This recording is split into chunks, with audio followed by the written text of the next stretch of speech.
Dear to the hearts of most of us is our home. Through its windows, we look out on the world. Simple little things about it mean a lot to us. We've thought about it, planned it, worked for it. Doesn't really matter where we live or in what type of house.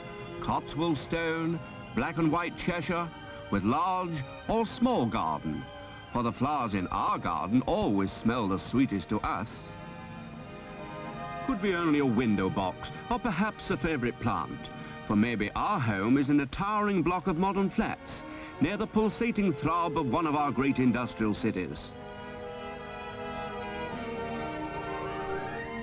But flat or house, cottage or castle, tiled or thatched, in a busy street on a housing estate, or in the quiet of a country lane, it's our home and we love it.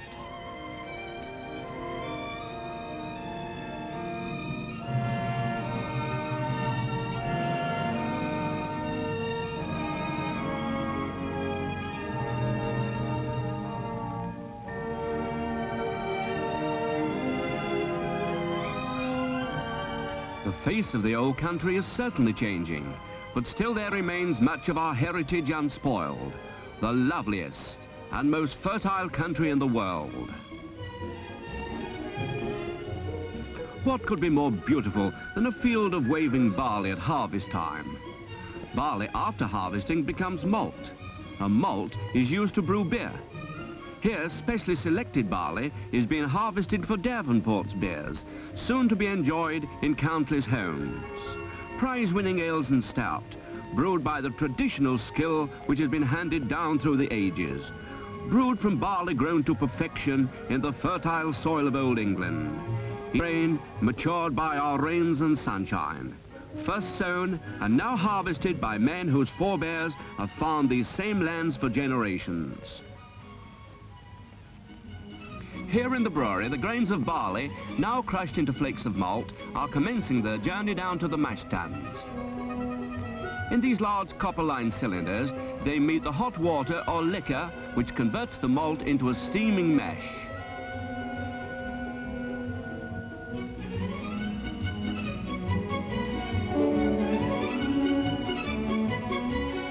This sweet liquor, now called wort by the brewers, is pumped into these highly polished coppers. Next into the coppers go the hops, which give the beers that lovely piquant flavour.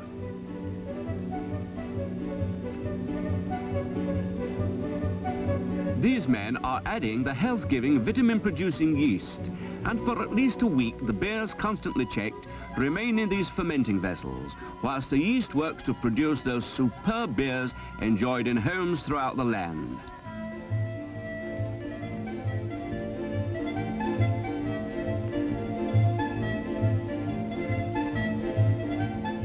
In this one conditioning room alone, enough ale and stout to fill 500,000 bottles is being slowly brought to perfection.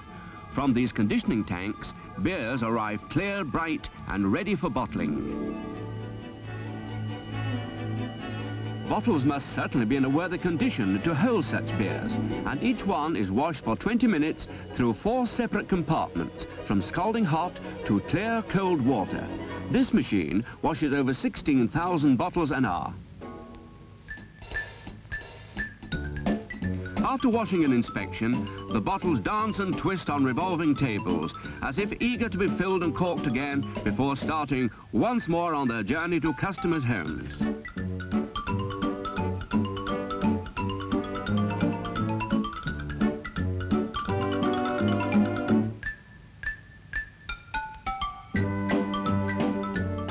First, each one must be labelled and packed into the familiar 6-bottle cases.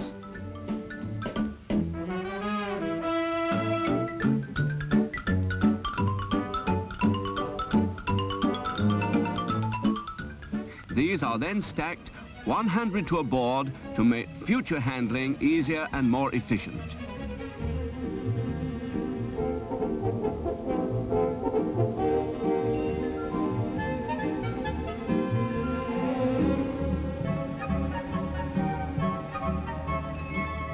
Soon Davenport's own articulated vehicles will convey these loads to depots all over the country.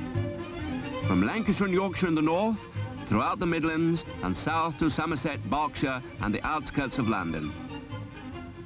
Every day in all these areas, customers' orders are carefully made up and then delivered to their homes by men who take a personal pride in the job they're doing, helping to make Davenport's beers and service an established part of the English way of life. You may, for instance, be enjoying a holiday in Southport. It's funfair. Stroll along the promenade. Admire its wonderful herbaceous borders.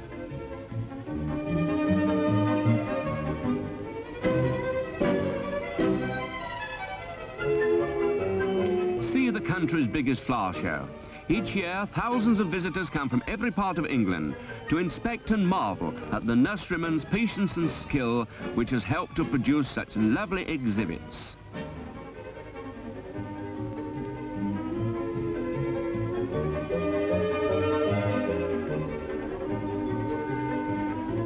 Roses, dahlias, begonias, orchids, every variety of flower, competing for over £10,000 in prizes.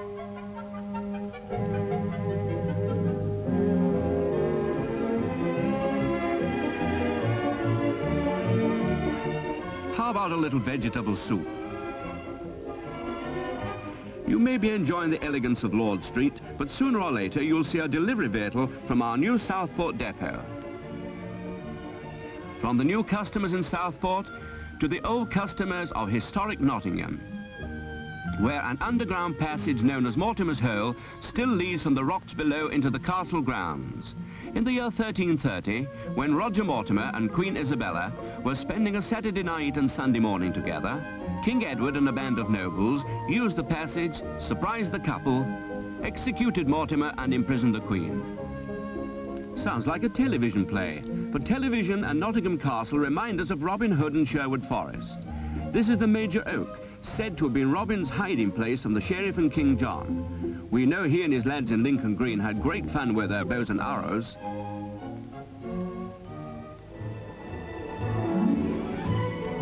But here in Sherwood Forest, the skill of archery and the ancient craft of making bows and arrows remain very much in evidence, linking our mechanized age with Robin Hood and his band of merry men. Today, archery is a popular sport, these bows and arrows being exported to countries all over the world.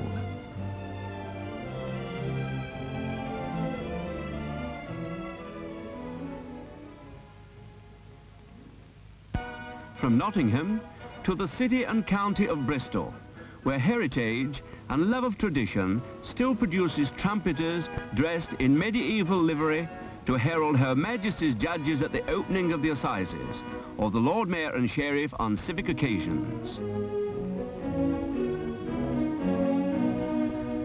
Outside London, Bristol is the only city in England where a state coach is in regular use. There has been a Lord Mayor in Bristol since 1216, and this is the first time in over 700 years that a lady has been Lord Mayor.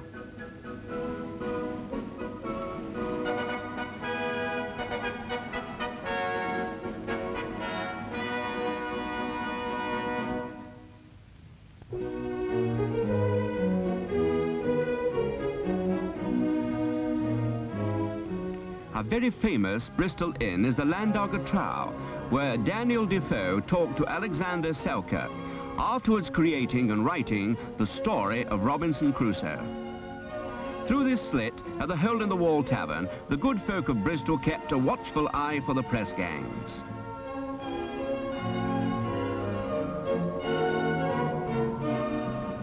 Outside the Corn Exchange are bronze pillars, which for generations have been known as the nails. On these pillars, merchants paid for contracts, hence the expression, paying on the nail. Over the rolling downs to the picturesque Avon Gorge, where Brunel's famous suspension bridge gracefully spans the rugged scenery. Across the bridge comes another Davenport's vehicle, returning to the Bristol depot from nearby Clevedon.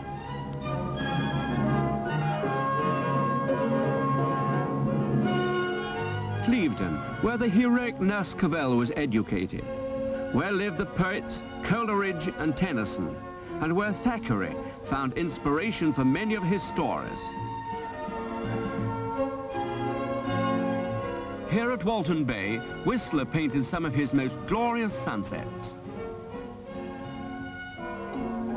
From Clevedon, it's a short step to Weston-super-Mare. Davenport's deliveries start early in Weston.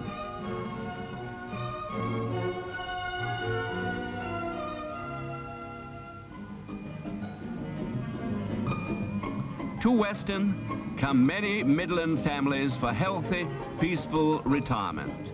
And many more return each year for holidays. As the brochure says, there's enjoyment for young and old. And where in the world would you find a prettier sight in the evening than this? While still in the southwest, let's really go back in history and visit the ancient city of Bath, occupied and developed by the Romans over 1900 years ago. 1200 years ago, where the lovely Abbey of Bath now stands, was a nunnery. In AD 577, the city was destroyed by the Saxons, and the baths with their healing waters were silted up. The walls and roof collapsed and lay buried for over 1300 years. Today, however, you can bathe again in the famous hot springs. Drink the waters like the Romans did, or as many prefer, go one better and enjoy your drink at home.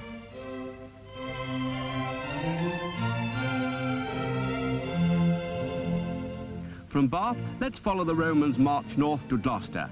Throughout the centuries, Gloucester Cathedral has known much fighting and bloodshed, but just outside the cathedral, Bishop Hooper was executed, and through this ancient archway can be seen his memorial.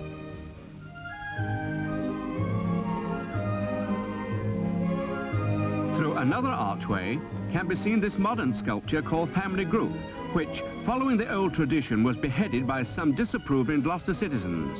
In this case, the heads could be cemented back again. In spite of Gloucester's links with the past, it is now a busy modern city. Looking across the River Wye is Hereford Cathedral.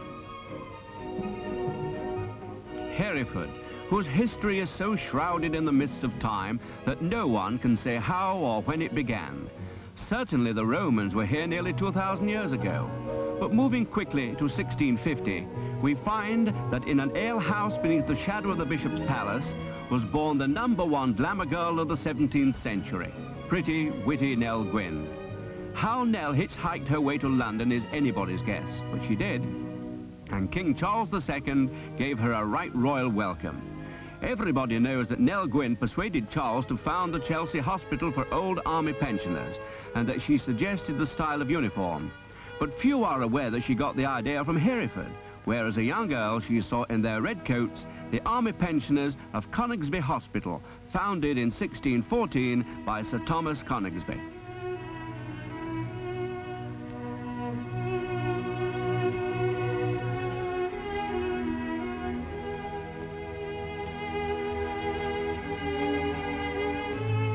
Down the river from Hereford, we find the lovely little town of Ross-on-Wye, where nearby are grown some of the hops for Davenport's ales and stout.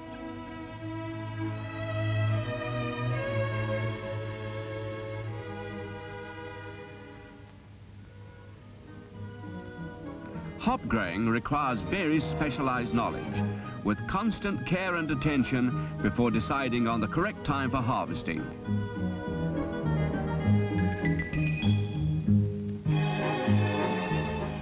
Some of the finest hops in the world are grown in this part of Herefordshire, and the same families come back year after year to gather and pick the vines.